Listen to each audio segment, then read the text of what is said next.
Let's go. Welcome to DrWhitty Today. In this episode, we shine the spotlight on a critical topic, Black Boys Matter.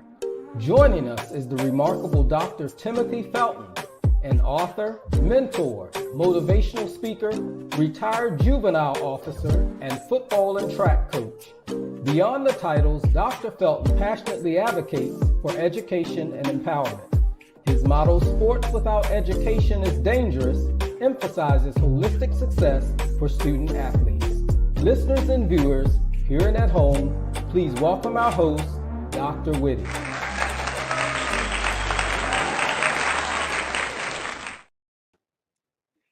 Welcome to Dr. Whitty Today. I tell you, I'm excited about what we have to talk about today. But what I'm going to do real quick is I'm going to apologize to the viewers and listeners that are out there waiting for this show to pop off.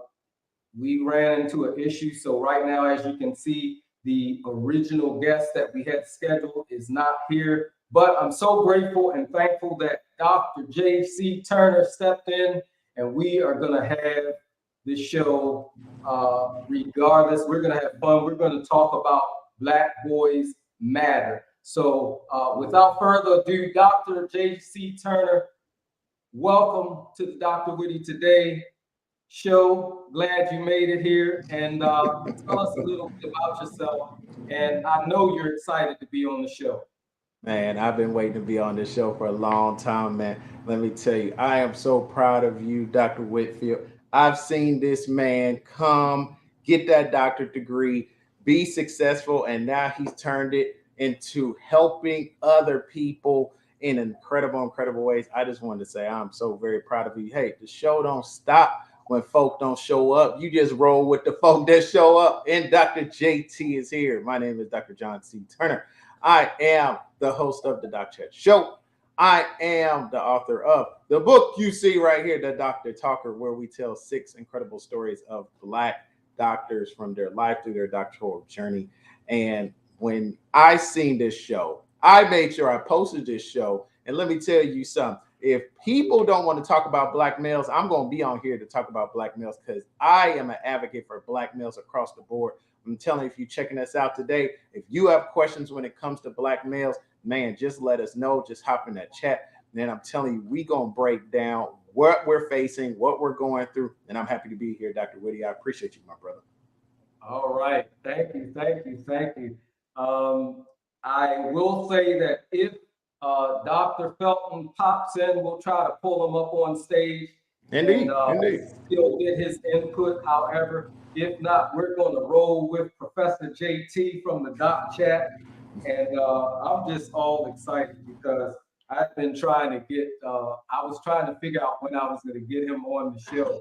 So now I don't have to worry about that part because he is here. So yeah. I'm gonna give a shout out to the book anyway, Dr. Timothy Felton, Black Boys Matter. And we're going to be talking a little bit about it.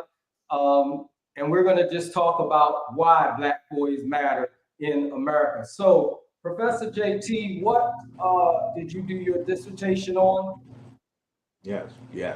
And so I was thankfully able to complete my PhD in urban education studies from Indiana University, Indianapolis.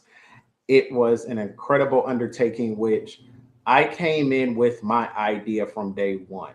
My professor, God bless him, Dr. Jim Shurick, I seen him a few months ago. He said, I still tell students, you came in with an idea and you completed that idea. I was not playing. This is what I wanted to do.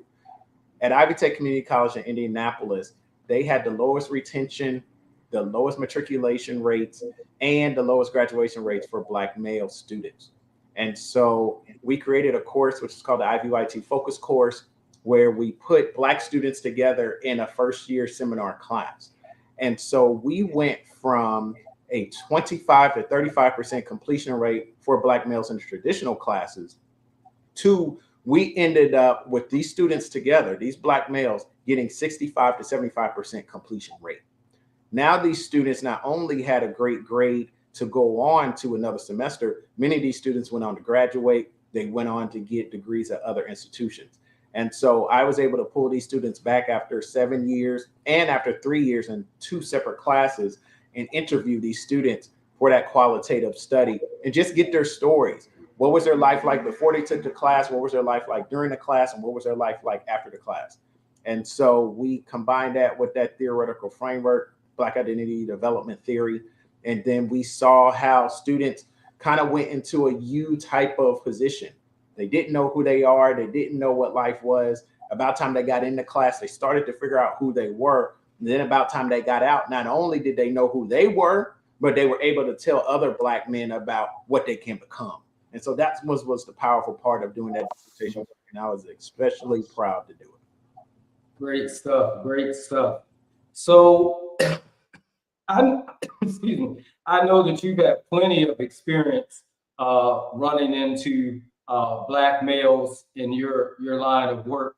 And so if this question is proposed to you, why Black boys matter in America, what is your answer to why Black boys matter, period? Yeah, it's interesting you asked that question. I have a meeting later on this week with a great educator. His name is James. He's from Minnesota. He reached out to me last week and asked, what can we do to help Black students in their retention? We have been going back and forth for the last 3 or 4 days about the statistics, about the data that shows the struggle that Black males face.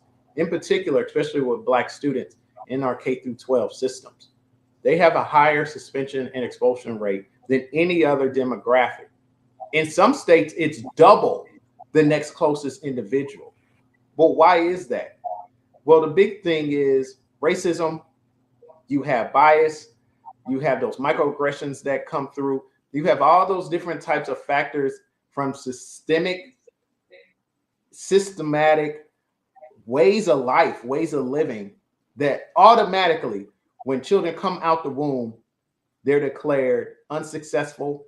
They're declared they're not capable. They're declared that they're not intelligent enough. And they haven't done anything. It's just so ingrained in our system that people just accept that's just the way it is. There are books that have been created that have shown that African Americans are the least likely to be successful. They're the least intelligent, but they didn't do any research. They just made a book and automatically said, we can't make it. We can't be successful. And that's why we have to show people in the world every single day how great we can be. That's why I love this man, DrWhitty, what he's doing. He's getting out here a powerful message because let me tell you something. He came from somewhere, and if he had time to tell you that story, it would blow your mind. Because in actuality in life, we're not supposed to be here. They don't want us to be here. They don't want us to get these doctorate degrees. They don't want us to be intelligent. I just read a post that somebody posted the other day, and it said, do you know when we started getting bachelor's degrees, they pushed the mark up higher when it came for us trying to get jobs? So now you got to go get a master. You almost got to get a doctorate. It's ridiculous, but that's how they want it to be because they know how incredible we are. There is no world without Black people. There are no worldly, you're looking at records in athletics.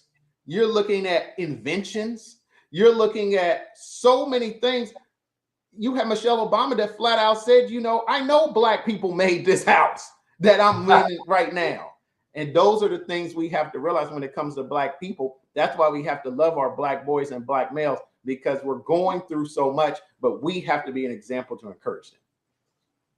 It's interesting that you talked about biases and how it's already set to, the stage is already set to tell us that we're less than, or that we're not able to achieve. And so there's sometimes even that lesser expectation.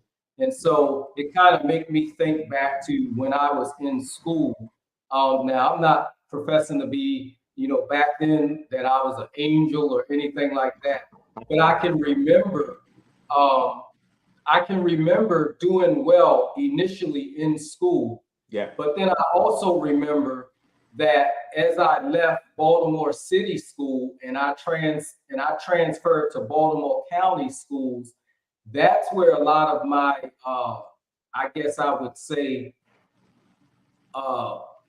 behavioral issues started coming into play, where some of the things were just things that I normally would do, but transitioning into I would say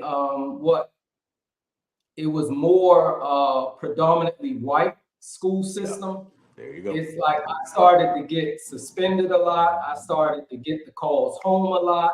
Yeah. And initially, I didn't understand it, and so I had to do a lot of adapting. Yeah. But as well, I felt like some of it was just I don't know. Back then, I felt like it was racism, prejudice, biases, Yeah. but I just didn't know how to articulate that. You're indeed right. I did it in other ways. So yeah. So that, as you were talking about that, that's what came back to my remembrance. Yeah. Because you have to realize that's what majority of black boys go through. Almost 85% of the educators out there are white, and they still have to cater to that 14% of black students that are in the schools.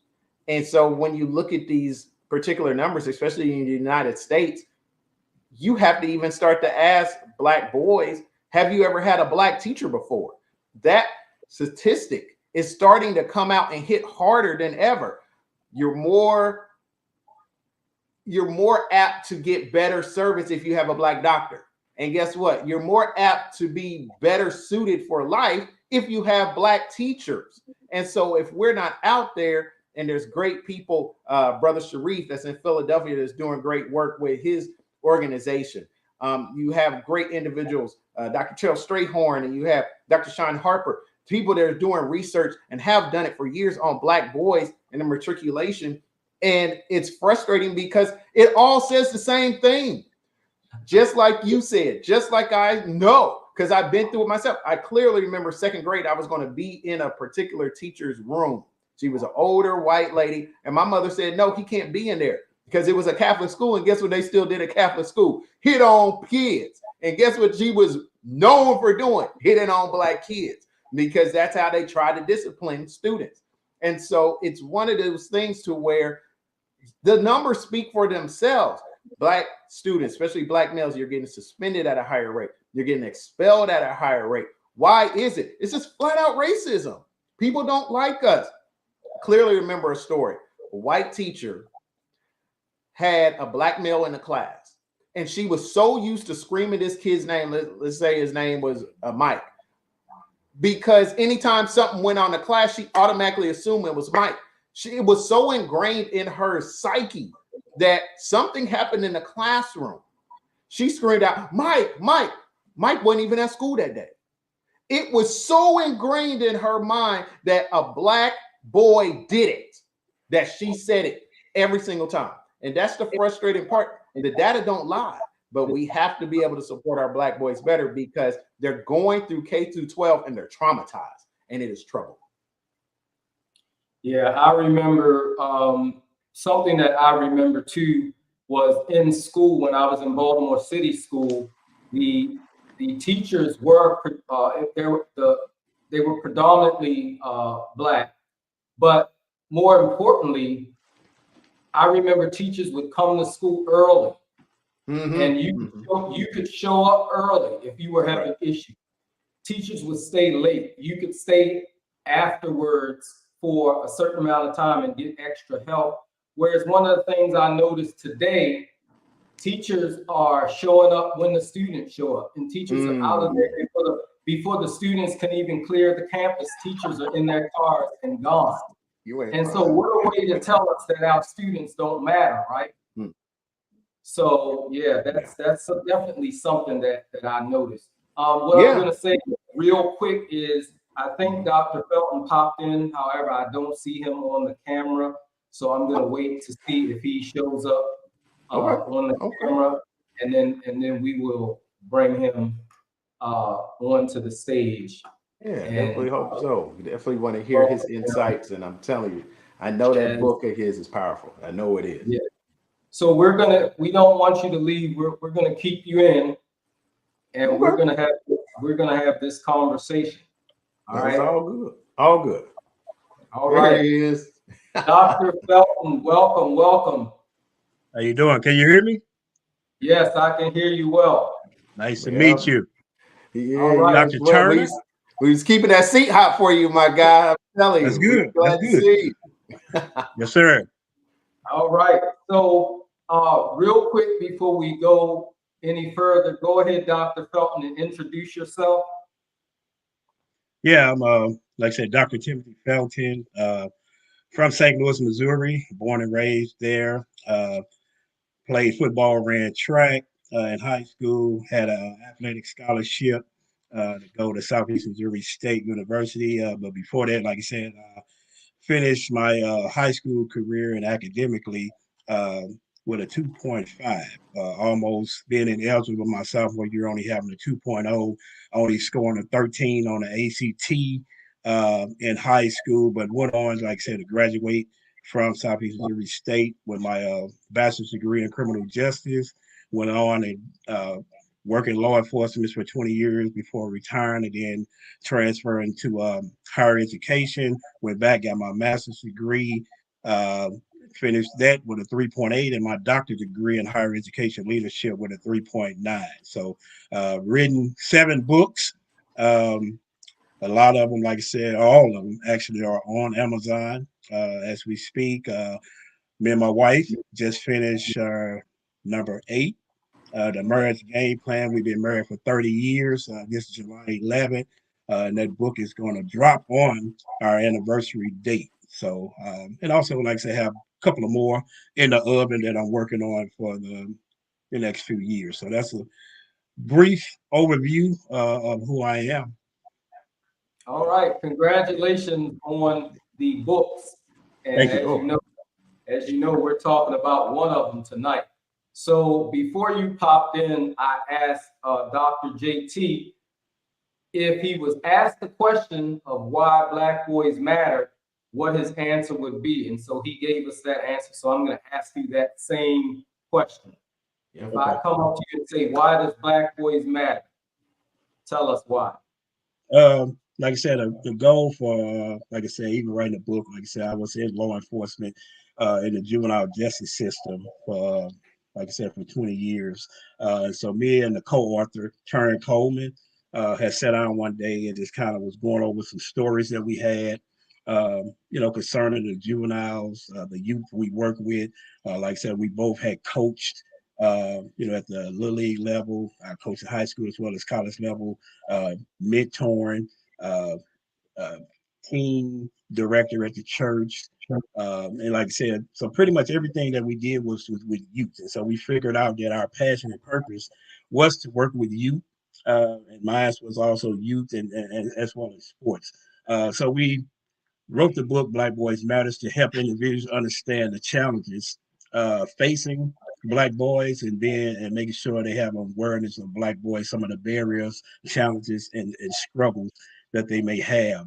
A lot of what we found out, a lot of it was derived from a lot of media stereotypes that were going on Now, don't get me wrong. Like I said, with working with juveniles and youth over 20 years in different aspects, I'm not here saying that none of the Black boys that we work with in society uh, all did what was right coming through the justice system. But like I said, they did have some obstacles and barriers and challenges that maybe another race may not have had to overcome during those times. So for me, they matter in society based on, like I said, just the different barriers and challenges and struggles.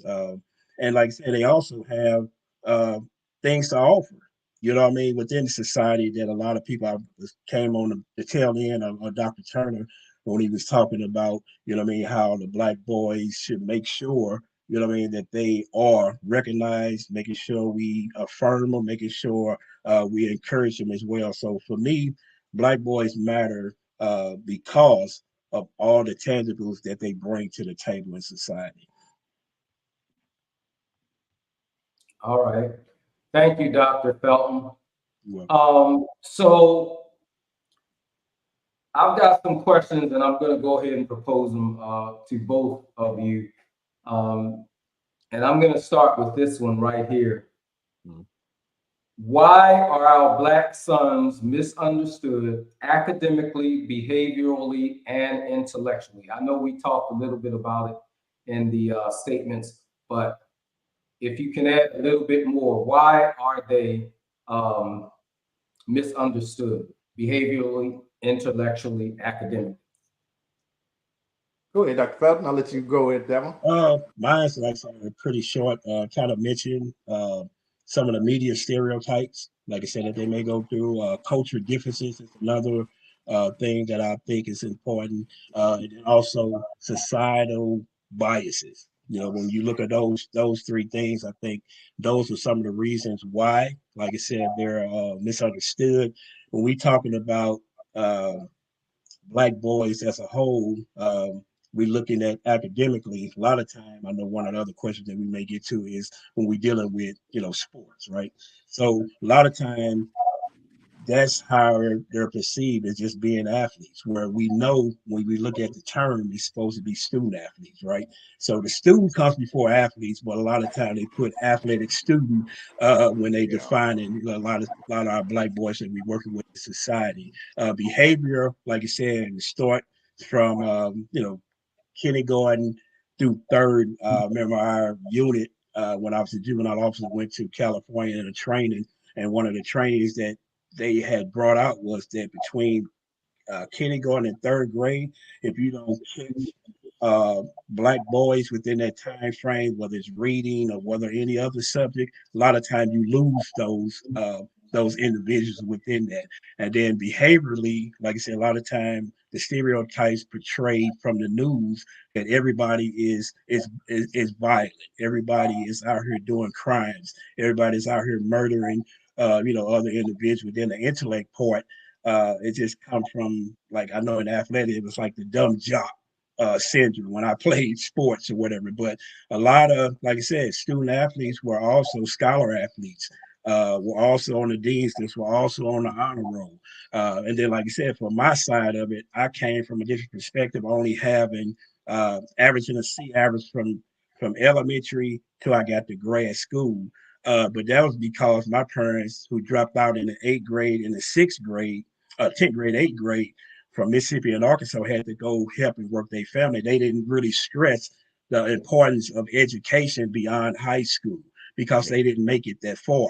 But for me, I had a sister, Denise, that had went to college before me, and I kind of saw that model. I had other student athletes that go before me, you know what I mean? So I had those models that was kind of set before me, but the C average part, that's all my parents really asked me.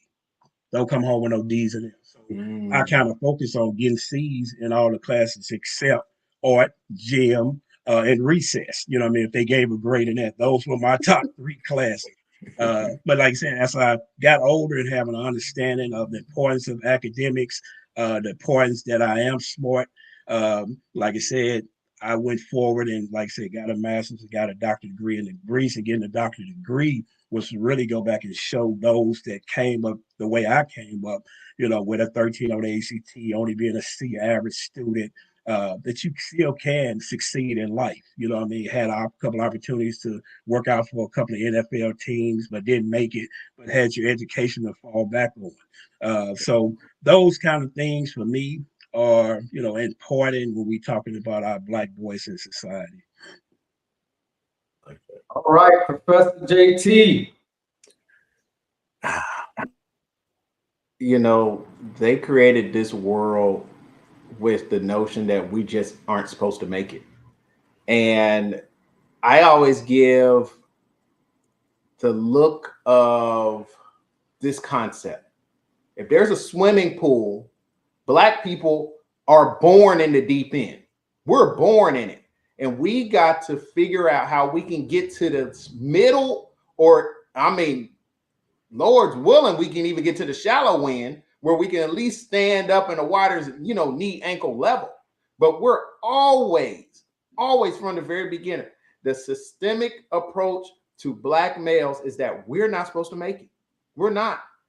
And what is the saddest part is it starts to get ingrained in our own people. So now our own people tell us our whole lives, you're not supposed to make it. You're not going to make it. But then when you do, oh man, it shocks the mess out of people when you make it.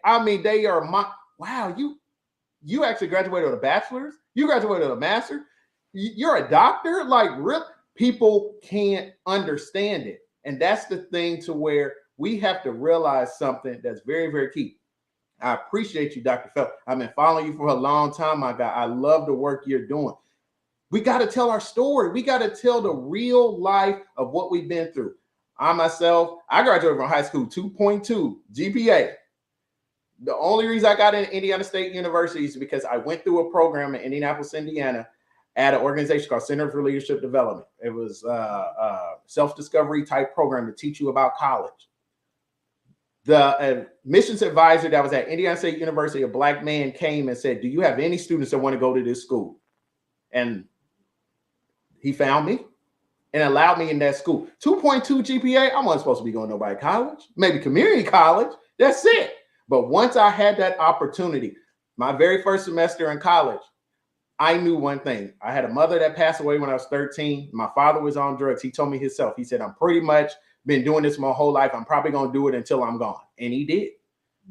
But when I got to college, I had stayed with my grandmother through high school. And I knew, I was like, you either going back to grandma's house or you better figure this college thing out. I have a doctorate degree now, so I had to figure that college thing out because I wasn't going back to grandma's house. Because the funny thing I found out, like I said, about your own people, I found out my own grandmother didn't think I was going to make it through my first semester. My own grandmother. And so it's those things when it comes to Black boys, we have to share our story. We have to tell them that you can be something. You can do something with your life. You don't have to be with the status quo thinking you're going to be. As Dr. Felton talked about the media and society, man, I love getting on here doing stuff like this with DrWhitty because, look, we got enough rappers.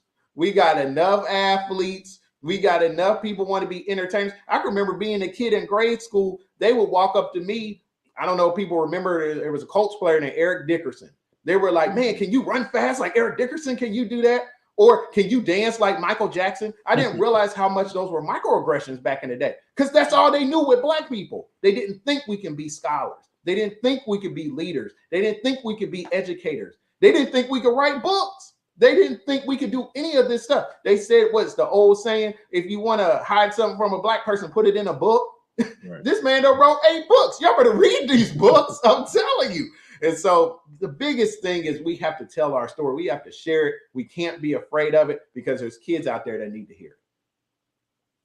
Dr. JT, it's funny you mentioned that because it was the day that I was sitting behind my computer at work.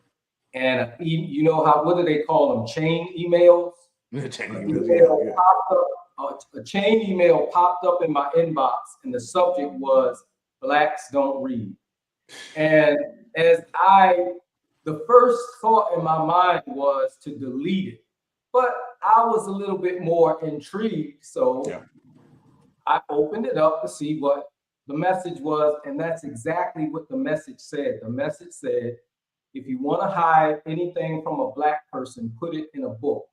And to this day, I never forgot what I read. And to this day, I will tell you that is the reason why I started reading books, because I could have gotten upset. I could have, deleted it, not paid any attention to it. But I thought to myself, wow, I wonder. So what I did was I started to read books, and I realized that it wasn't easy. It was tough. And the first time I started reading books, we fall asleep. I didn't understand, so it came laborious because I had to like literally look up every other word to make sure I could understand what I was reading. And so, but then as I continued, it got easier. And so I just think it's interesting that you brought up that point, because a lot of our Black males are suffering from that today. They're not reading, and their reading levels are like third grade. Even where I work at, I deal with adults in custody, but they read on a third and fourth and fifth grade level. Some can't read at all. So that leads our Black boys to prison. Yeah. Right. So I took that to heart. The other thing that I took to heart was, I can't remember the radio station, but there was a conversation going on. This is when, I don't remember what age I was, but I was younger, and I had just gotten bold enough to say a curse word. Well, hopefully my mother's not watching, but anyway, I had just gotten bold enough to say a curse word, right? And one day I was listening to a radio show, and the question came up to the guest at the time was, why do people use so much profanity? And the guest said, well, I believe the reason why people use so much profanity is due to their lack of intelligence to think of a better word to use to communicate. Yes. So there were people that got upset at the comment, but when I heard it, I thought, wow, I wonder if that's true. So what I did was, every time I thought of saying a curse word, I tried to replace it with another word, and I found out that that person was correct. I couldn't think of what to say. So I had to think of other words to say and change my vocabulary, because I was just throwing in, whatever word that, curse word, just because I didn't know what else to say. Well, I felt like that word would articulate whatever I was trying to communicate better than a regular word. So those are just some of the things that I got getting from there. Makes sense. Since both of you, I think, brought up sports, my question is, why is it that our Black males focus so much on their athletics versus their academics? Could it be that there is more social praise for their athletic achievements versus their academic achievements? Wait, Dr. Either Felton? one. Yeah, I would say yes, and I think it's just due to the fact of the value of sports instead of academics. I think is one of the reasons why, like you said, the higher praises. Even now, like I said, I'm a former coach or whatever, but I still, keep in contact and updated on a lot of the sports stuff. Down in Texas, the age of 6 is pretty much the starting age where they start doing personal training and working out. So the emphasis of sports is starting at a younger age. As we know, we have athletes, in middle school now, where they receiving offers. I just saw somebody on social media, brother brought the phone to maybe a fifth grader. It was like, you got your first offer. And I was like, wow, it's starting, like I say, even younger. But like I said, I think the value of that they put on sports, not granted, like I said, a lot of us are gifted. God has gifted us with those talents in athletics. But like I said, I think the focus should be the educational piece. So like I said, that's kind of what I usually focus on. Even when I was coaching, it was more about the academics. If somebody came to practice and their parents said, hey, he's messing up in school, his progress report, he had D's and F's or whatever. So we had a system where you're not either going to play this game or you're not going to play the first half. So we had to set something in place to let those student athletes know that the importance of your academics was first. And I always bring up, once again, you're a student athlete, you're a student first. Going into high school, a lot of student athletes don't know. When you first go into high school, you eligible that first year, right? And then after that, like I said, you usually have to have a GPA, but they even went away with that. I came home one summer and one of the athletes had 6 D's. And as long as they didn't have 2 F's, they were eligible to play. And I actually had 1 F in a class that he had went to summer school, and they was begging one of the teachers to change the grade to a D for him to play. Now, that young man, he did go on to collegiate. He did go on to the NFL. But like I said, that percentage is low.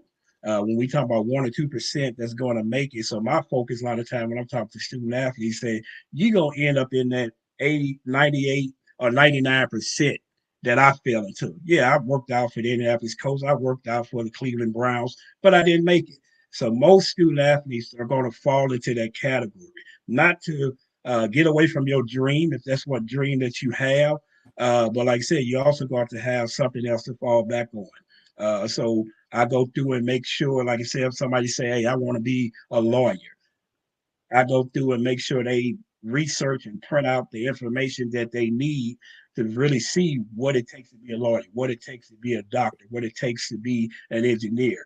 One young man said, I want to be an MD, I want to be a doctor, but I don't like science. That ain't going to go together because becoming a doctor is all science. You know what I mean? So just to make sure, like I said, you expose them to those types of things, you know what I mean? I think it's important. But like I said, the emphasis for society is definitely more on athletics than academics. Yeah. You're going to definitely be what you see. I see LeBron out there, you know. I see KD, you know. I see, you know, Patrick Mahomes and all them. But how many of us do they see? That's just basically it. If you go around and ask a lot of students what do they want to be when they grow up, a lot of them will say a teacher. Why? Because that's who they see. They see teachers. Mm-hmm. Now, of course, with black boys, man, I want to run that ball. I want to shoot that ball. You know what I'm saying? It's something that is so frustrating, but we've all been there. Trust me. Mm-hmm. Nobody could tell me when I was a kid I wasn't going to University of Notre Dame. Now, if you look at my frame, I saw Rocket Ishmael, and I was like, I'm going to be Rocket Ishmael. I knew it. I used to watch Notre Dame football games on a little 13-inch black and white TV. Now, some of y'all kids is, you know, Gen Z, y'all know what black and white, and that's okay. But it was me, Saturday afternoon, 3 p.m., watching all that glory. I said, man, I'm going to be Rocket Ishmael. Well, when I got through with high school, nobody told me Notre Dame is expensive as crap to try to go to, whether you got that scholarship or not. And plus, if you're going to play some for real college football, you're going to have to be a nice eye. Now, I actually played football in high school, won a state title with my high school, you know, but people were like, well, JT, what position you play? I said, well, you know, I played receiver, I played defensive back, but mostly I played the bench. I mean, that was mostly it. We had huge dudes when I was on those teams. But when you're a kid, I'm telling you, put that helmet on, boy, you think you're invincible. You think you can run through a wall. You think you can. Okay, but then let's look at the real statistics. It might be 75, 80% of these players that are black in some of these leagues. But if you really look at the numbers, especially in the NBA, there's only been no more than 3,000 to 4,000 people ever, males ever, that have ever played in the NBA, ever. And people don't understand how rare it is for you to get to that point. There's still people that have graduated. If they graduated, they still thinking they gonna get to the league. They get into the NBA. They done been overseas. They done been in the G League. They pushing 40 years old. Still think I'm gonna get to the league. I'm gonna get to the league. what else are you going to do? That's where school comes in. And you got to do something with your grades. You got to get them in line so you have that fall back on. Like Dr. Felton said, that number is high as I'll get out, 98 to 99%. But you can't tell some of these kids that, because I'm going to be LeBron. I'm going to play till I'm 40. Man, I'm going to put my parents in a house and stuff. I had a friend of mine, he ran track fast as I'll get out.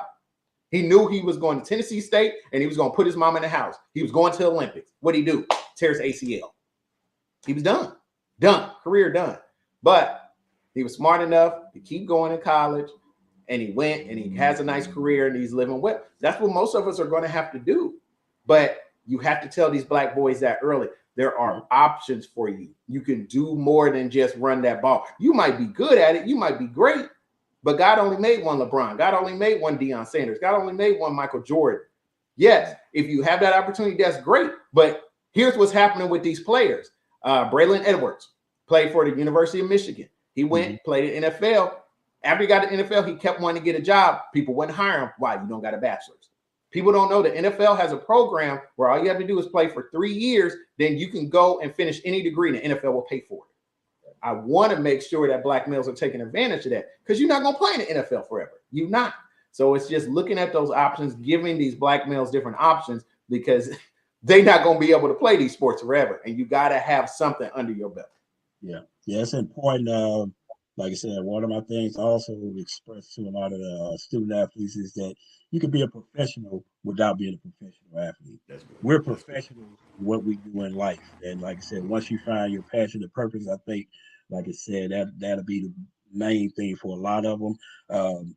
I finished like an athlete identity guide that's probably gonna come out in 2025. Just kind of focus on, who you are outside of athletics, right? So I played football. I wasn't just a football player. That's So good. it's two different things, you know what I mean? So I got a guy that's coming out to kind of help with that, you know what I mean, next year sometime. Good. I want to hear about this other book, man. I want to hear about it. What you think, Dr. Whitty? I think it's interesting that you talk about what's being seen out there in terms of what our black boys can actually become.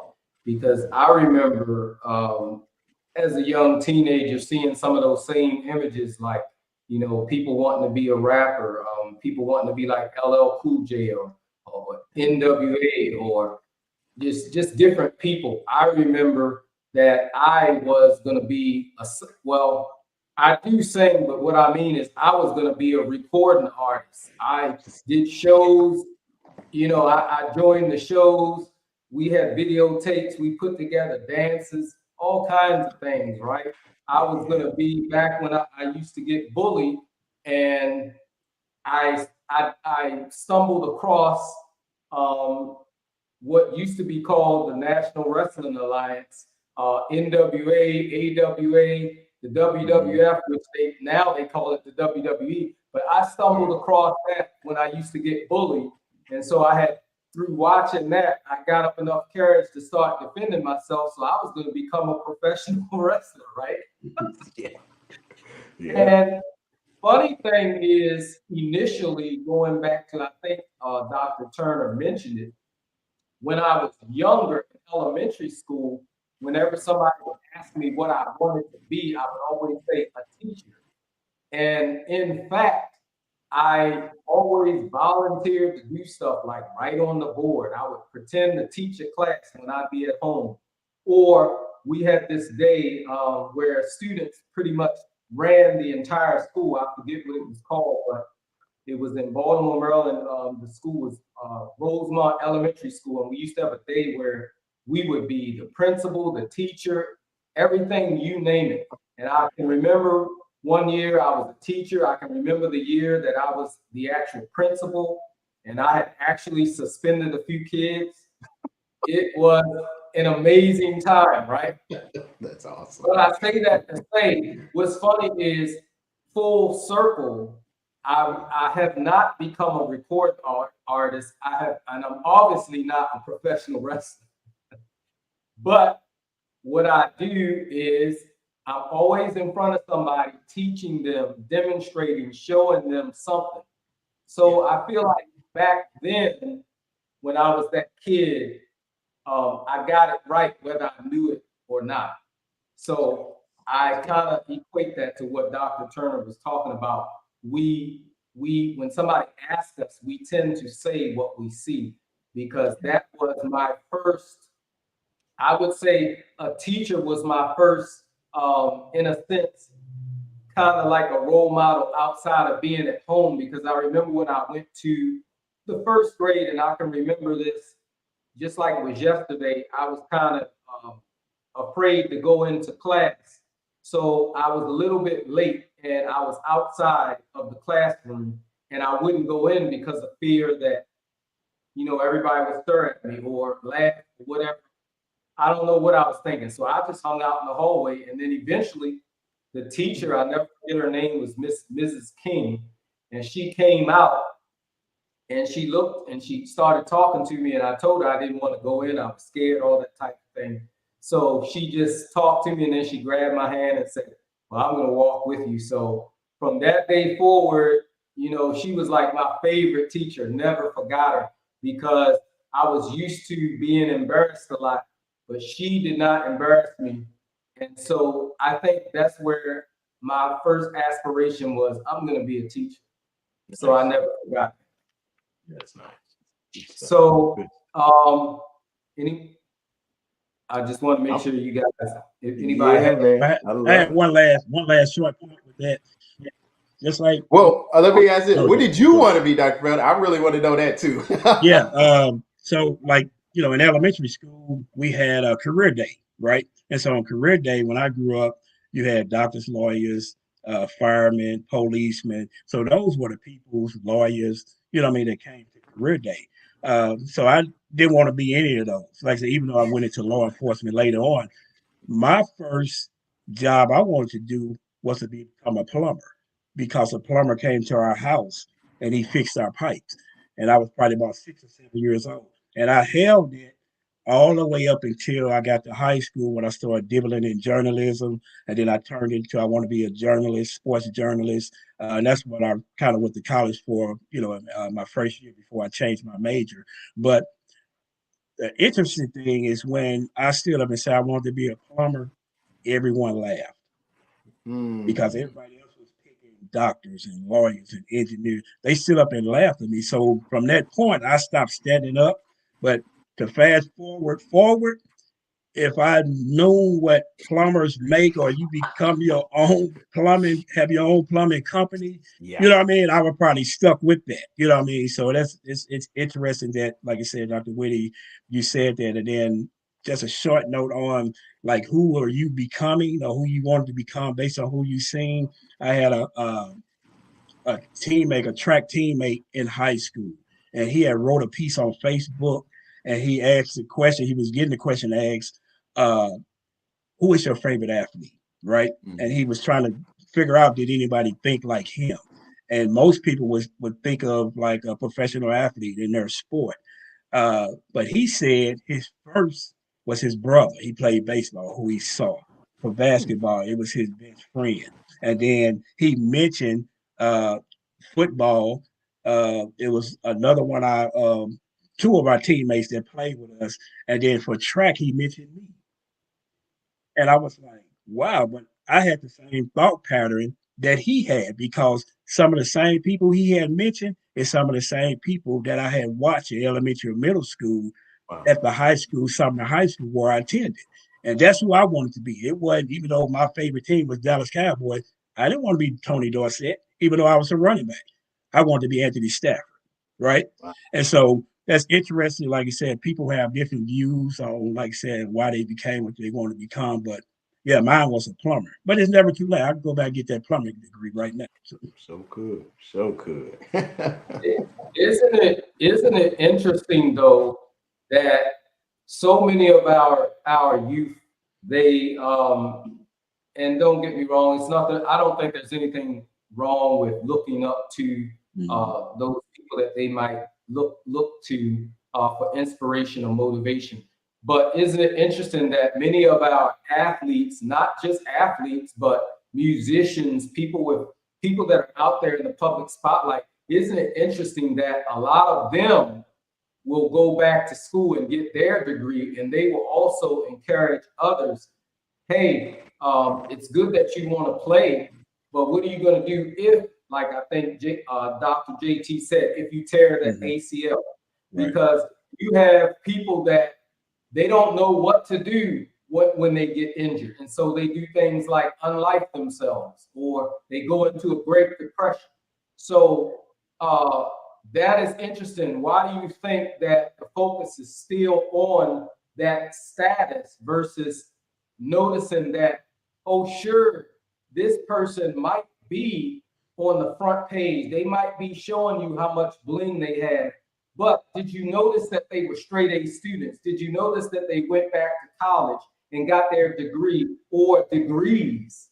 So what do you say to that? Yeah, I look at a Master P. You know, why is he called Master P? Well, because he had a master's degree. Or a David Banner. When I remember when I was younger, I found out he had a master's degree. I was shocked. I was like, wow. You know, because why do we even think the fact that these are entertainers and musicians that they can't be educated? It's weird. We don't put both together, you know, but if anybody has ever looked at maybe that dude that is in the street that you came up with, guess what? They could not go home with bad grades. They probably were some of the smartest kids in the school, but still they was outside pushing. They was probably still carrying a 45 or whatever like that. But it's still the fact that what if we could change that mindset of you put all your energy into athletics, you put all your energy into the streets. What if you put that into your academics? What if you put that into a business? I mean, it would change the world. But it's the fact they have to see us and be able to say, oh, I can be like them. And that's the thing, even like we talked about before. It's just so much of, man, how many times have we seen black women? I love black women. Oh, look at little man. Look at him run that ball. He going to make us some money. He going to be on that NFL field and stuff like that. Why can't you say, man, he going to go to college and he going to become a lawyer or he going to become a doctor? I'm not going to lie. You don't hear that very often. You do get some amazing, amazing women and amazing fathers as well. And I ain't going to lie. A lot of times they more African. African people, I learned this a long time ago. They were shocked. There are African people that are shocked that we get celebrations for high school degrees. You're supposed to get your high school diploma, but they don't get celebrations till they graduate either with their law degree or their doctorate degree. And so we have to be able to put stuff into perspective and show people that you could be successful doing other things. And that's what we have to put out there. Yeah. Wow. Awesome. This is a great conversation. Listeners and viewers, I'm so glad you checked in. What we're going to do is we're going to pause and take a real quick break, and we're going to come back with some more questions. And then for Professor JT and Dr. Felton, what I'm going to do is I'm going to put the a link in the chat section, and I'm going to see if there's anybody out there that might want to chime in and ask one of us a question. So those of you that are out there, I'm going to drop a link. If you see it and you want to come in and join the conversation or ask a question or talk about something that you're getting out of today's show, feel free to click on that link, and we are going to talk about your comment or your question. So just hang out. We're having a great, great, great conversation. We're talking about why Black boys matter, not only in America, but in the home, in the community, in the church, in the school. Black boys matter everywhere. So we'll be right back. Stay tuned. Presented by Dr. Timothy Felton and Teron Coleman, Black Boys Matter explore the vital role of parental presence in raising Black sons. As Black boys navigate persistent obstacles and challenges, fostering authentic, trusting, and nurturing relationships through positive engagement becomes crucial. Each chapter of this profound manuscript leaves readers with greater understanding and deliberate techniques for addressing the issues these young men face. Get your copy wherever books are sold. Dr. Candicia Randolph's book, The Black American Church, Leadership Dispensation and Challenges critically examines leadership within the Black church, drawing from historical and anthropological perspectives. It identifies challenges faced by this vital institution in the Black American community and proposes practical solutions. The church's impact on Black culture and leadership is explored, emphasizing its historical context and influence over nearly 5 centuries. Through research and data, the manuscript aims to enhance the church's effectiveness and cultural relevance. Get your copy where books are sold today.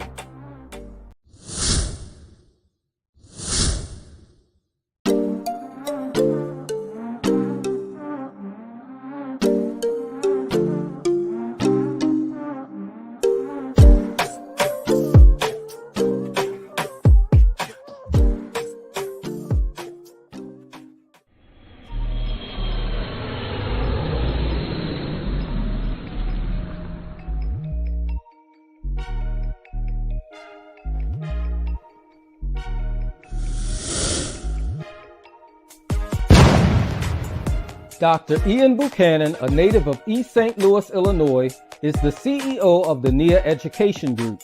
He is deeply committed to servant leadership and addressing inequities.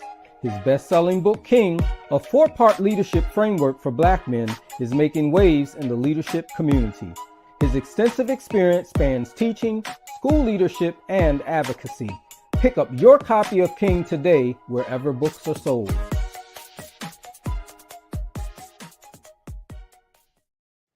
All right, and we're back. Professor JT and Dr. Timothy Felton. We're talking about why Black boys matter. Something that I think about, and this is a question, why is it that our Black boys are willing to act like they don't know, or they don't understand, or they can't make the grade? Why is it that they're willing to appear less educated versus being to be smart, to do the work and demonstrate that they are capable and that they can achieve? Why is it that they will, hold back just to fit in with the crowd? That's right. Go ahead, Dr.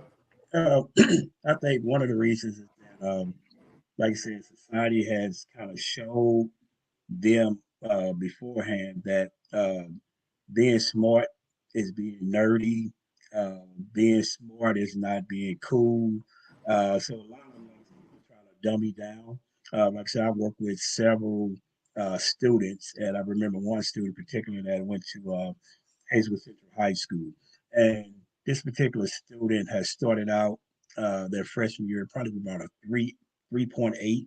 And then by the time they got to their sophomore year, they got with a group of guys, and those particular guys were the ones that were struggling in school. So go back to the law of persuasion, birds of a feather flock together, who you're with, kind of, like I said, I think derails a lot of them. But this particular student got with this group, started hanging out with them. They was averaging maybe 1.5, 1.6. And this particular student, to dummy themselves down, stopped going to class, started cutting, playing hooky from school, and got down to 1.6 as well. Luckily, like I said, they had both parents in the home, both educators got a hold of them, and this particular student ended up, like I said, getting their grades back up. But a lot of time, it's the company that you keep. And also, like I said, it's societal. It's not really popular to be smart. You know what I mean? Or they think that, maybe somebody of a different race and nationality is always smarter than you. And so I think a lot of times what you have to do is making sure that you continue to encourage uh, those types of students, making sure, like I said, when I was working with the juveniles, I used to call them my angels. And everybody used to be like, what? Yeah, yeah.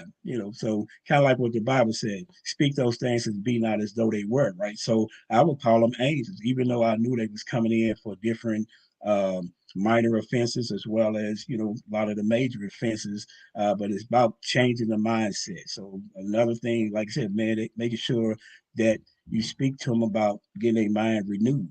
And that way, when you learn something different, you do something different. You know what I mean? So the focus is I had to go through uh, one student I was working with at Gateway, and we just had to focus on today, right? We weren't focusing on the future.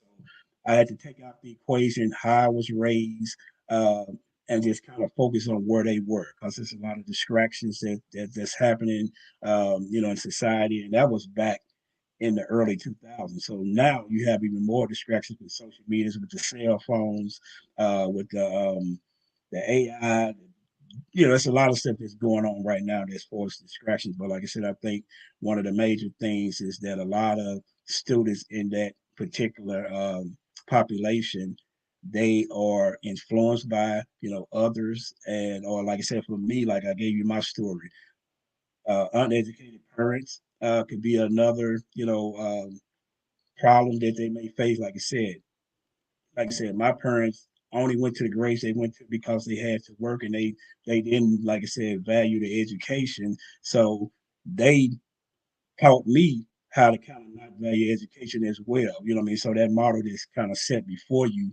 like I said, is definitely important when it comes to that subject. That's good right there.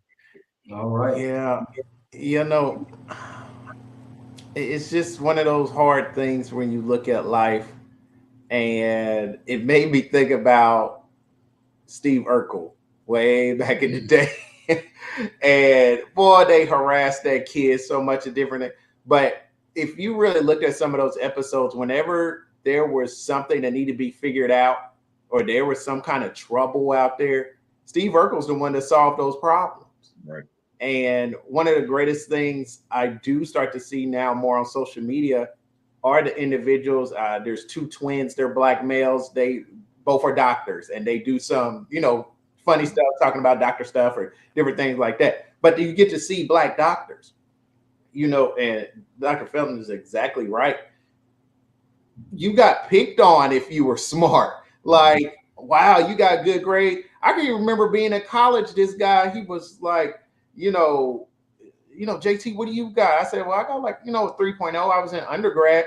And I was like, well, don't you? He was like, well, not everybody is hitting 3.0s in college like that. And I was like, wow, why not? Like, it kind of blew my mind a little bit, because it's like we weren't doing anything else. Like, that's the thing that blows my mind with athletes. Sometimes, not gonna lie, especially when they're in college. I'm like, man, they're paying for your food, they're paying for your house. All you got to do is play your sport and go to class. That's it. Some of us other people who had to depend on that FAFSA, who had to depend on them loans and all that different stuff, man, they had to work hard for that. So being smart wasn't just something that had to be cool. Being smart is what we had to do. We didn't have no choice. There was nothing else left for us to do.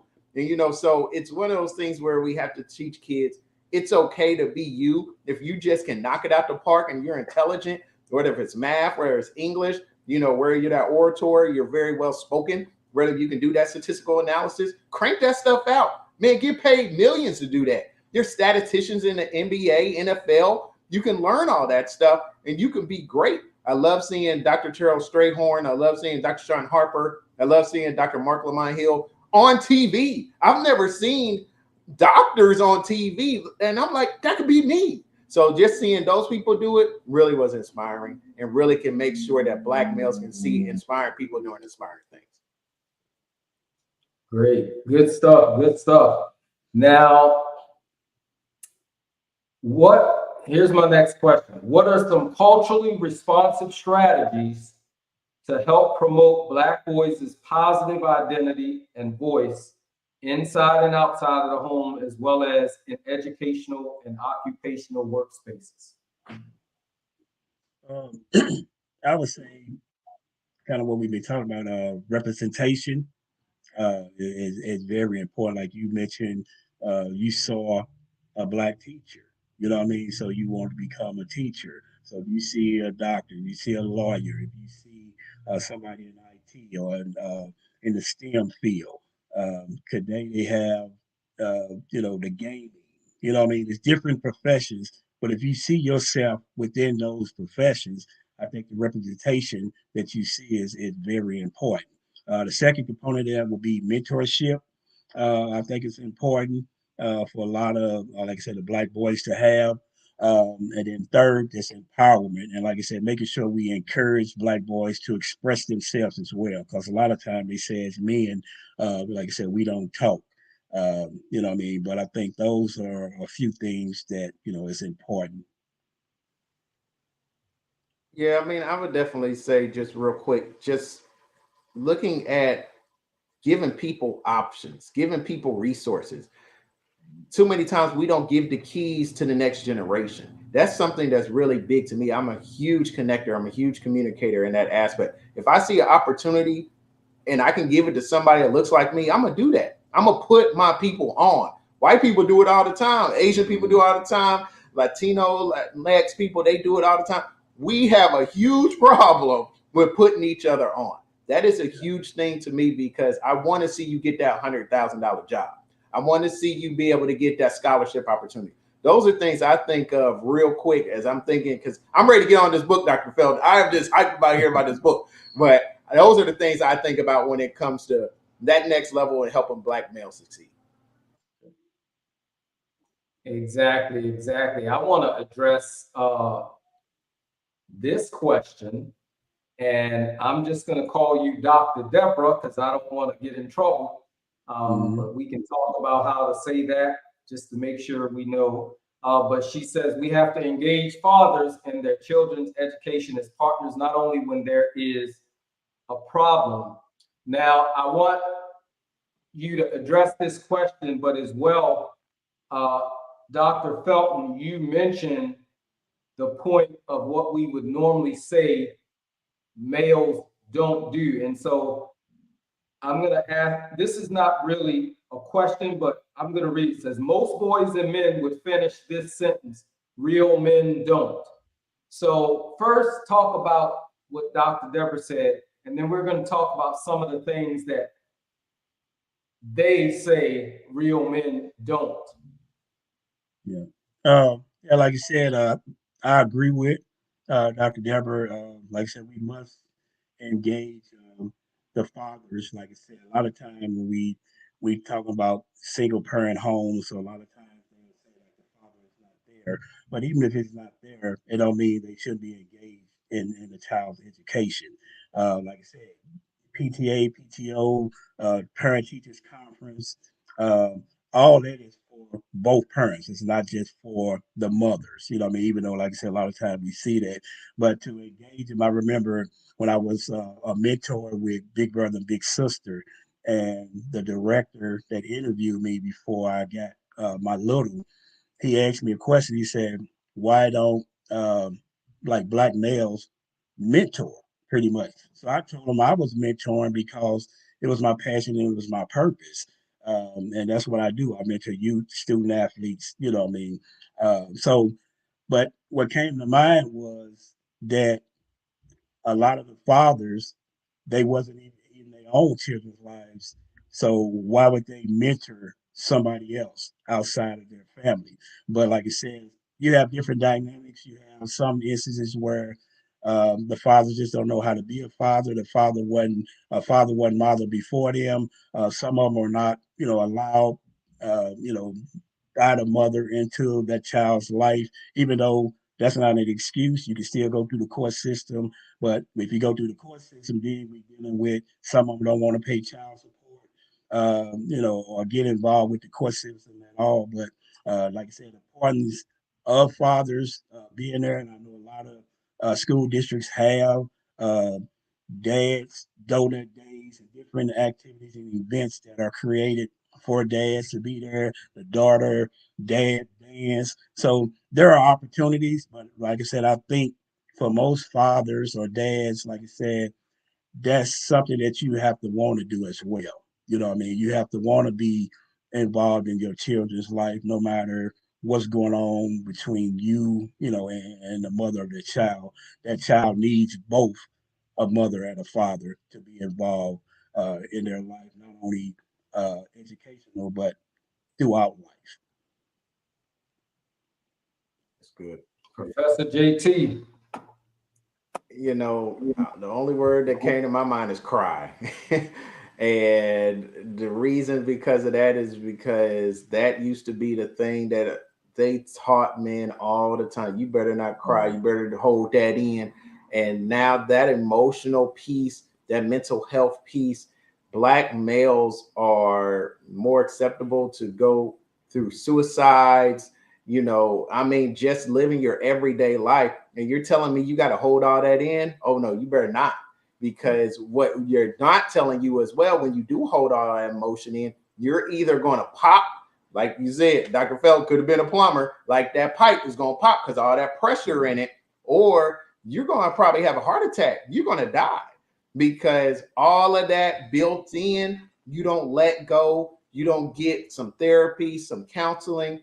You don't allow somebody to speak into your life. Me being a man of faith, it was nothing but God. So many people spoke into my life, those positive things, those aspirations, those prophecies. You're going to be something. You're going to be rich. You're going to be wealthy. You're going to be successful. We have to tell these Black boys that because all they think is what I'm seeing on TV. Dang, another Black male died. Like, man, that was somebody that I know. I mean, to hear President Obama say when Trayvon Martin died, he kind of looked like me. Like that could have been my son. If that's all I'm seeing, that's all I think I'm going to be. Now that is playing with my psyche all the time. I remember a long time ago, I had a friend of mine and I saw her a few weeks ago, and it was a blessing to see her because we were at a poetry event. And she called me up and she was like, well, do you want to do a piece? I was like, well, I'm not really a poet, but I do got something on my mind I want to say. And the piece that I put out there was, I just want to go home. And it was for the mindset of Black people, especially Black males. When you're rolling down the street and I'm nervous, I just want to go home. When I see police officer in my rear view window, I just want to go home. When I'm walking in my neighborhood and I know there's people carrying guns around me, I just want to go home. That was the preface of my speech that I gave, of my poem that I gave. And it was just one of those things to where I literally had nothing, but that was the first thing that came to my mind because I understood how important it is for Black males to go home. Dr. Felton talked about it. That's that family dynamic. All the statistics of Black males aren't successful as fathers. Now statistics are coming out as we are great fathers. That data is out there. We do want to be there. We do want to help our children. We do want to help the next generation. I love the picture that goes around. I believe it might have been in Texas or somewhere down south. They asked fathers to show up to this particular meeting for Black youth, and 600 or 700 fathers showed up. We show up for our community. Why do you think that we don't? Why does society think that we don't? That's what they want us to think. That's what they want everybody to think. But Black males really do be there for one another, and we got to keep doing it. Yeah, to add to that, I didn't answer the B part of that. Real fathers don't, and I agree with Dr. JT. And what I had was they don't cry, don't ask for help, or express vulnerability. Yeah. So those three. Then when we went into the mental health piece, like you said, a man of faith as well. You have to tell men and young boys a lot of time you can have Jesus as well as a therapist, and it's okay not to be okay. Great, great. So, and I agree with all of those. Real men don't cry. Real men don't show emotions. Real men, uh, they don't show vulnerability, I think is what you said. And we've all heard that. And it's important for us to demonstrate that it's okay to cry. It's okay to show emotion. It's okay to be vulnerable. It's okay to share your stories. It's okay to share your challenges. And it's okay to say, I failed at something. And that's something that we also sometimes don't do is we don't say, hey, look, I got it wrong. I failed. But this is what I did to overcome that. A lot of times we only want to share the end of the story, like Dr. Turner mentioned earlier. Well, we weren't always here, but if you just took a moment to learn the story that got me to where I am or to where Dr. Felton is or where Dr. Turner is, there are nuggets that our sons can take from that to move themselves forward and also to share with others. So all of those were awesome points. So I just want to thank y'all for bringing that out. Let's see, it was a comment that I wanted to bring up. I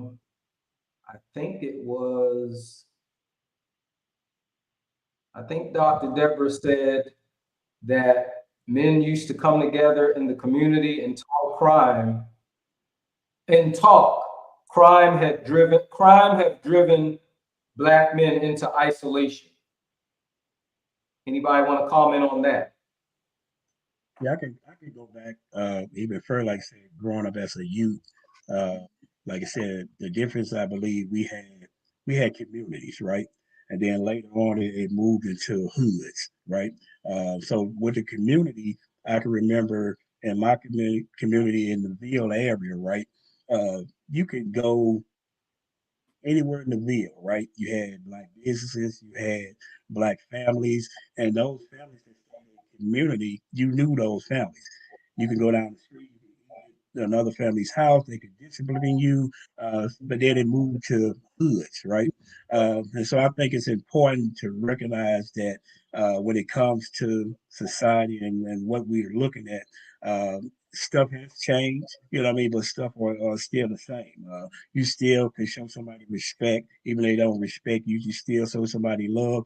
It's about choices. And then when we talking about choices, I always tell the youth that I'm working with, when you make a choice, already connected with that choice is a reward or a consequence, right? If you go to school, get good grades, your reward is probably you're gonna graduate from school. If you don't go to school, play hooky, most likely you're gonna be a dropout. You know what I mean? So those are the consequences or those are the rewards that come with it. But when you make those choices, a lot of time it's already connected. And some choices and decisions that you make in life, you can't recover from those. And like I said, I had two different juveniles that I work with. I had one juvenile that listened, got their stuff together, got back on track, and then you have the other one that did not, and that's writing you from prison, telling you the same thing that you told the one that got on track that I was right. But the only difference was I'm seeing one at Snooks telling me thank you, and then one in prison telling me thank you. So, like I said, society, like I said, as a whole, it's about the community, it's about family. But like I said, I think it really boils down to the choices and the love that we share. And like I said, we have to continue to do that. We also have to make sure when we're dealing with trust, if like with me, if somebody gets my trust, I have the option to retrust them or not. But it's still a choice about it. All right, so we have a person that popped in backstage. I'm gonna wait till they are on camera and we will bring them up for their question or comment. Meanwhile, Dr. JT, did you have something to go along with that? Donald Watts, go ahead and get on camera so we can pull you up for your question or comment. Go ahead. We want to see your face. Go ahead and pop on camera so we can pull you up.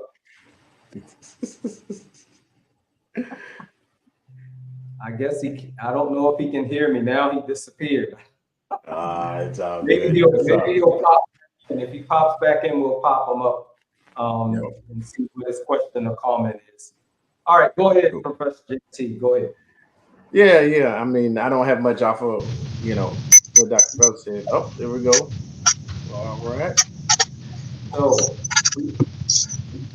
we can't see you. We can't see you. We hear a bunch of noise. So let's see what happens. Okay. Can you hear us?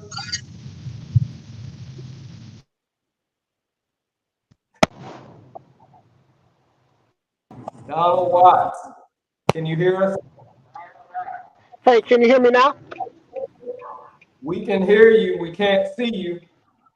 See you driving. Sound like you're driving, and that's okay. We can hear you though. I am. I'm driving. Okay, go ahead. Go ahead with your question or comment. I kind of got a comment and a question. Like I came in late, and it's I would have liked to have been early on this conversation, but just listening to it, I got a comment and then a question about everybody's opinion on the panel. Now, my comment is basically this. Let me pull over. I'm as I've grown older and I reflect on how things were when I was growing up as a child with my parents and other people's parents. What I see and what I've seen is that it seems like when you talk about fathers or men in general, and you talk about parenting, when you talk about parenting, they only associate that with the actual mother. When you talk about the man or the father, it seems like that's only associated with um, their their ability to do something, like as if they're an object. And it is my opinion that this thought process is part of the problem why you have the issues or you've had the issues that you have with father because they're not associated with parenting. So I feel like there's positives and negatives to it. I don't feel like men are associated with parenting. I feel like men need to be, when we talk about men and fathers in general, we need to naturally start trying to associate them with parenting. And aside from associating them with parenting, um, when we talk about, because somebody said, um, real men don't, and then they left it blank. When I hear that, it kind of sends spark through my head because immediately what I go to is that we as men are supposed to define what it is to be a man within our groups of men, like we did in the army, like we did DrWhitty at the church that we went to, because he's the one that brought me into church and kept me there. So, what's your opinion on men's men being associated with fatherhood, whether they are or whether they aren't? All right. Any takers? Go ahead, Dr. JT. It ain't gonna be long because I'm really interested in what Dr. Phil got to say for sure. And you know, we appreciate that because it's frustrating, but it's true. The first thing that came to my mind when he said that is that old song we used to listen. Papa was a Rolling Stone. Every place he laid his head was his home. And those were black artists that were singing that song. And so we just assumed that's just how black fathers were. You know, if we look at a lot of the black fathers way back in the day, shoot, sometimes they had 2-3 families. Shoot, I found out my grandfather had a whole nother family in Detroit and we lived in Indianapolis. I was like, what? Like, this is crazy. But it was just the fact because they worked, they brought the money home, they could do what they want. And so I think is frustrating, you know, as it was stated, because it's not associated with, because a lot of times the only times you saw particular fathers, a lot of times it was just like a pastor of a church or something like that. Everybody else, it was free game. You could do what you want. And that's what's frustrating because it became a cycle. Now the next generation is cheating on people. Now the next generation cheating on people and not being a real father. So we have to get out there. We have to set an example. And I hope more people do that. Yeah. I think one of the questions that Dr. Whitty had said is being a man or the title of a man something achieved, obtained, or attained, right? And so when I thought about that question, I would say it's neither of the three in like a tangible sense. I believe, like I said, becoming a man is a journey of self-discovery, growth, learning how to navigate throughout life, basically, right? So it's kind of what you said, Mr. Watts. You need to associate with being a father in every aspect, right? So, like I said, there's no manual on being a father. Like I said, I'm married. There's no manual on being a husband. It's usually the model that's set before you, right? So, I had both of my parents in the home as a model. My father worked 2 jobs. Mom was a stay-home mom. They both didn't have what 10th grade and 8th grade education. My father, like I said, didn't go to church till late on in life. He took us to church, dropped us off, and picked us up. He didn't teach me a lot of the romance type of thing. Both my parents, they was together for over 40 years and was never married. So everybody has a different model that was set before them. But what I did learn was commitment. He was still in a relationship, even though he wasn't married. Some people may call it common law marriage or whatever the case may be. But that model was set before me. The core values and everything that I learned, I learned. The work ethic that I learned from my father. But also outside of that, I've seen other fathers in families that were married. I've seen my football coach, my track coach, they were married. You know what I mean? And so a lot of those played an important part in my life as well. It was kind of father figures away from the home. You know what I mean? But like I said, there's no manual like I said, to be a father. A lot of fathers, like I said, they become fathers at a young age, right? So I was a young father, like I said, I started early. My kids now are 34, 31, and 28, right? Grandkids. I have 13, 9, and 2. But we started early. Like I said, I got married at age 23. Uh, and like I said, I'm going on 30 years of being married on July 11th. But a lot of that stuff too came from uh, going to a church, having a pastor that was a man of God, saw his family dynamics. He taught me about the spirit of excellence, doing things in the spirit of excellence. He showed me as a father figure, as a man, you know what I mean, as a spiritual man, how to operate pretty much in society. I learned a lot of stuff from conferences and reading books and seminars and webinars. So, but it's a continuous thing, just like the renewing of your mind is kind of renewing, it's continually going. So you don't just renew it, it's over. It's a continuous thing. Even the two becoming one in a marriage. You continue to become that because you go through different seasons in life. Like I said, you have a summer, winter, spring, and a fall. And you go through all those different seasons, not only as a husband, but also as a father, and also as a man, and you just got to know how to navigate through those times.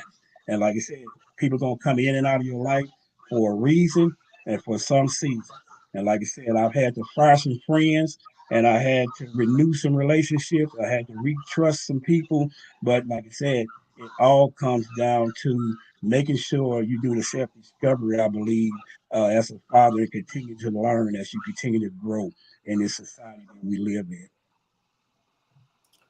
Thank you, Dr. Felton. I wanted to say the one thing, and Donald, you said a lot in your comment about, basically us black males pretty much, you know, being eliminated from the conversation as far as parenting is concerned. And if you look at the mindset today, it's like when you talk to many of females, it's what can you provide for me? What can you give me? What can you do? It's not really about relationship. And a lot of that it goes back to what we're talking about here, that it started with our fathers. It's because the females were tended to be objectified themselves. And so now it's kind of like now we're objectified. It's like we're no longer called on to be that person that's in the home or to provide nurture and care. We're just called on to, hey, can you pay my bills? Can you get me a car? Because that's what we did for so long. That's what our fathers did. And I'll use myself as an example. I didn't grow up with my father in the home. My father, he showed up every now and then and just gave money to either my mother, or he would give money to my brother to give to us, or he would give money to someone to give to us, but there was never a relationship. And then I can remember as a young kid seeing him and knowing that that was my father, but I couldn't have told you anything about him other than he was my father and he was going to give me money. And so sometimes I would have to, like, I would be running behind his car and his van yelling to get his attention to stop so that I could get something from him. And once I got it, he was gone. And so that is the role our fathers have played. And it's interesting because a lot of course, you guys don't know, but my dad, now he is 72 and he actually lives here in my house. I have to take care of him. And I asked him questions about why certain things happen. And I realized, oh, wow, look at this generational cycle, right? I learned that his father and neither his mother or father was in his life. He doesn't even know who his mother was. He knew who his father was, but his father only showed up every now and then to give his grandmother money to say here, and he disappeared. And so that was his definition of what it meant to be a father, right? So he did the same thing to me and my siblings, right? And then when I look at myself, although I'm in the home, or although I was in the home, there were certain things that I could not do because I didn't see it modeled. But the one thing that I did always do, I could always give something. And so I look at that to say, wow, look, I'm in the house, but I still do some of those same things. Like I give this or give that. But one of the things that I always tell other brothers that I get a chance to talk to is I tell them, don't ever think that giving your kids material things is the most important thing. You may not be able to give them something, but the one thing that they will never forget is the time that you spend with them. And so that's something that we have to drive home to the black uh, boys, the black fathers, the black men, is that time. Forget about, I'm going to buy you this, I'm going to show you my bankroll or whatever, because if we start by just showing somebody, hey, I'm going to give you this, I'm going to give you that, that's the only expectation there's going to be is what can you give? What can you give? What can you give? But how about how much time are you going to spend with me? Like one of the doctors said, are you going to help me with my homework? Are you going to talk to me and let me express my feelings? Are you going to let me tell my story? And even when I think about this morning I got a phone call to start my day from a person who was just frustrated with the dealings of a son. And so my inspiration, if you will, was, hey, this behavior is crying out to tell you something more. And so what you have to do is when that child comes to you or that boy comes to you and says, hey, I need to talk, that means if you already know that there's some issues, that means red flag, let me stop and say, okay, let's have a conversation. And so what this person did was said, okay, well, we'll talk after I take care of this. And so the day went past and several other things happened, and then the opportunity was missed. And so what that communicates is when we miss those opportunities is you're not important, you don't matter.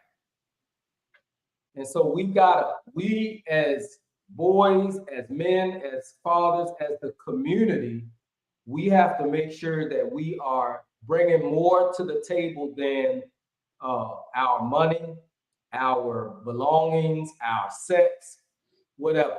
We have to bring our intellect, our emotions. We have to bring our stories, our successes, our vulnerabilities, our failures, our strengths, because that is what makes us all men, right? That's what makes us all men. It's not how much I can give you. It's not how I can make you feel when I lay down, but it's how you experience me or us in the bigger picture. Anybody? Well, if I can, jump in again. And that's one of the things that, I was kind of getting at. Well, part of one of the things that I was getting at when you talk about manhood, fatherhood, being a man. When you talk about the man that somebody is supposed to be, how is who defines who is defining, what it is to be that man? Now, for what I've seen and what I've learned, both in the professional space and outside of professional space, in my personal dealings, when I see, men who have achieved some sort of moniker of success, men have been defining what it is to be a man, and then they recognize the other men as a part of their group. What goes along with that, when we talk about what it is and what it isn't being a man, along with being a part of that group, it's the men in that group that hold those men accountable when they're not doing something that they're supposed to do. Like, i.e., whether it be something for your family or whether it be some sort of obligation that you had to a certain community group that you're a part of, so on and so forth. So I'm thinking like we, within the groups that we have as men, we should probably sit down and consciously figure out what it is to be a man. How do we define what manhood is, and who do we recognize as men? And then there should be a system of rewards and punishments within that group, and even on the outside within the community, that reward them or punish them for not being the man that they're supposed to be. And when I say punish them, I'm not talking about necessarily attacking people or anything like that. That's not what I'm saying. But people respond to incentives, and there should be a system of rewards and punishments. And I believe that we as men define what it is to be a man within the groups of men that we're a part of. Yeah. All right. Thank you. Go. You have something, Dr. JT? Yeah, I was just going to jump in. Actually, I wanted to give a final comment before I have to jump off of here. But I wanted to say thank you so much, Dr. Whitty, for this opportunity. Don, and yourself, Dr. Felton. I can't forget Dr. Deborah over there. She's been rolling with us for the whole time. So we appreciate her as well, for sure. But I just wanted to say real quick, Donna's exactly right. As we're seeing this Diddy situation right now, yeah, we're coming down on that man, as we should. He literally did something that was so horrific that you're done. You need to be canceled. And that is our job, to be able to do that. I remember a few years ago with Ray Rice and what he did to his, fiance. Now he's married to her, different things. No, your NFL time is done, sir. You don't need to play no more, because you got some things you need to work out. And so it's listening to men like us that are letting them know. And we appreciate these comments from Don, because it's very important. Yeah, it's time to make sure we cancel the men that aren't doing the job. But he said something that was powerful. Uplift the ones who are doing the job. Let's put them in the forefront. Let's celebrate them. There was a gentleman on my feed today. David Banner shouted him out. His name is David Moody. He does great work in construction down in Atlanta. And David Banner himself shouted him out. He said, I seen this man's wife support him while he was putting his business together and getting his business off the ground. She worked at night as a nurse while he would come up and work, and supported the family until he got off and got that business. It's one of the most successful construction businesses in Atlanta. And guess what? His wife doesn't have to work anymore. And that was something powerful. And I even commented on that post. I was like, shout out to the Moody's and that love, because that is impressive. We don't hear those stories enough. We need to hear those stories more. So you're exactly right, Don. Let's put down the folks that aren't doing what they need to do. Let's get them help. Let's not just put them down and get rid of them. Let's get them some help, but definitely let's uplift the brothers that are doing the work. God bless you, Dr. Whitty. I'm going to go ahead and jump off here, but I'm telling you, Dr. Felton, I thank you. Donna, thank you. Thank you. Dr. Deborah, I thank you. Y'all doing phenomenal work. Can't wait to touch base with you soon, Dr. Whitty. God bless y'all.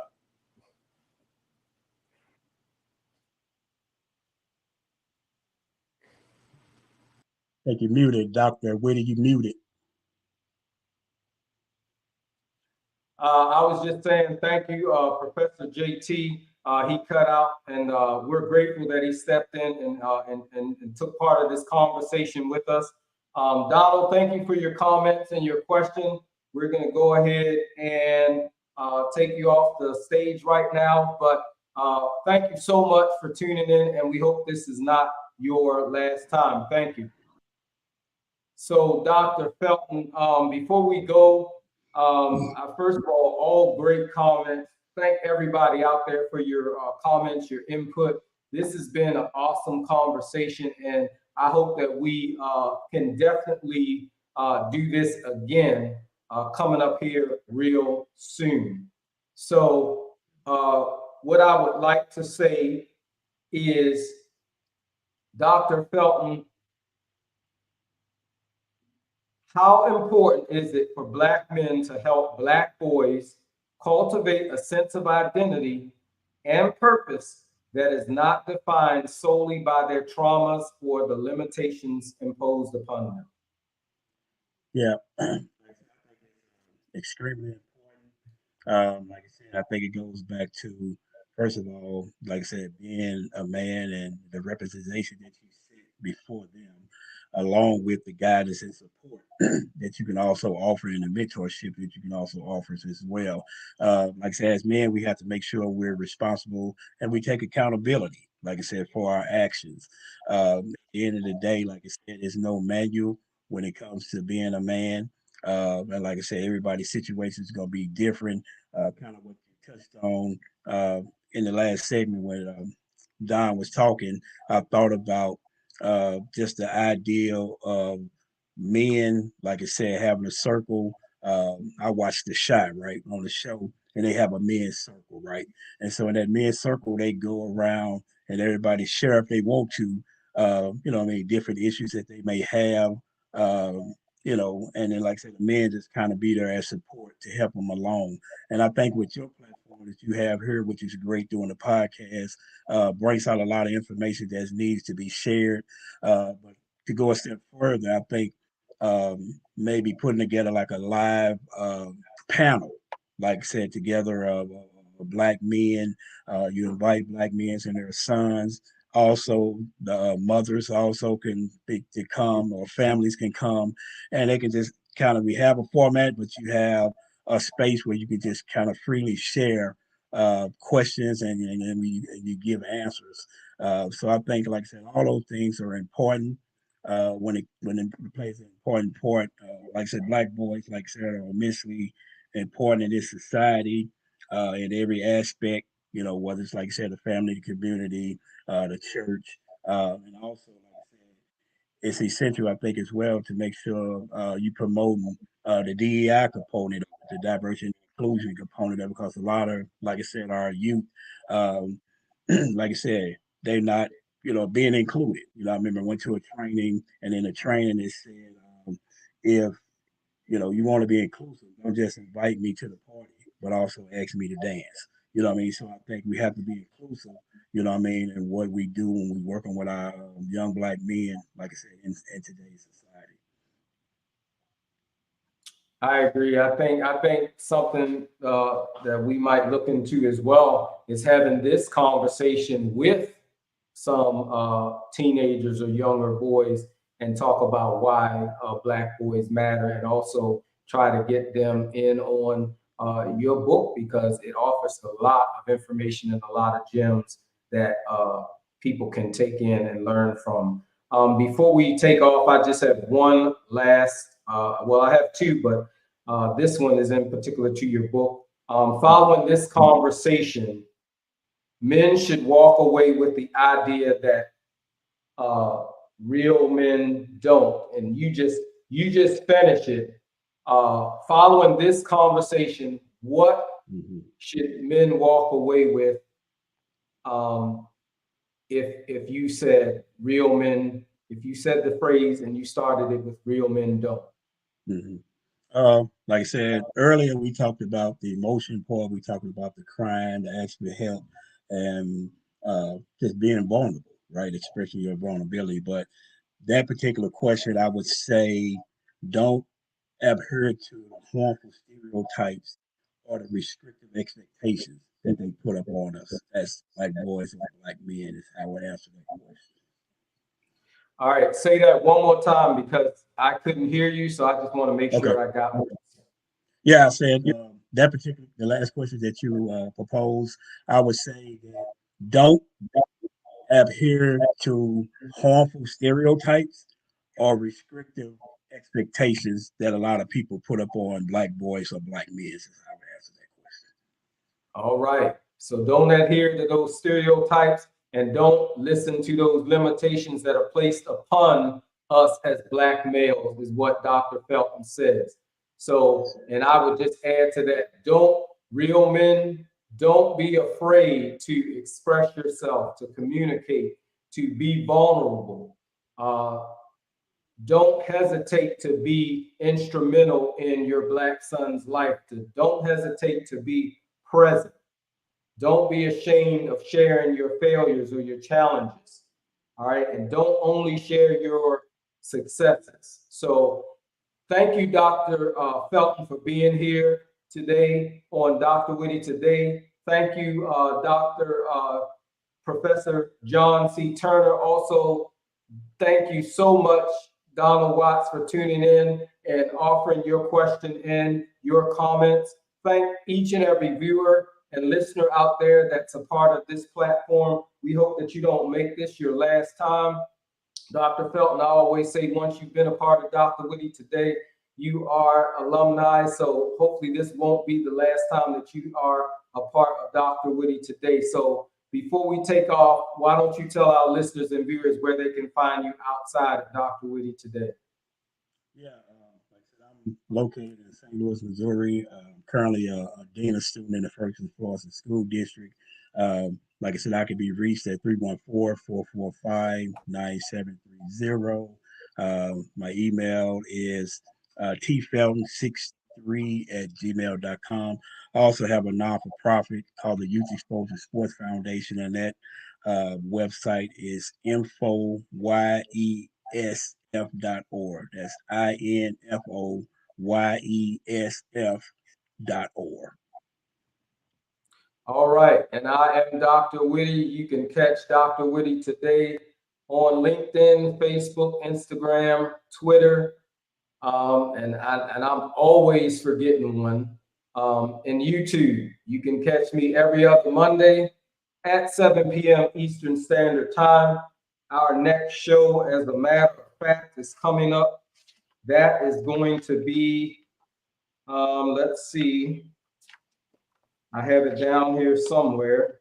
That is going to be on the 24th of June, and we're going to be talking to Dr. Marshall, and we're going to have a conversation about the honorary and the doctorate degree. There's a lot of talk going around. There's a lot of things going on about that. And so we're going to have a discussion about that. So we invite you to tune back in for that show as well. We're going to sign off.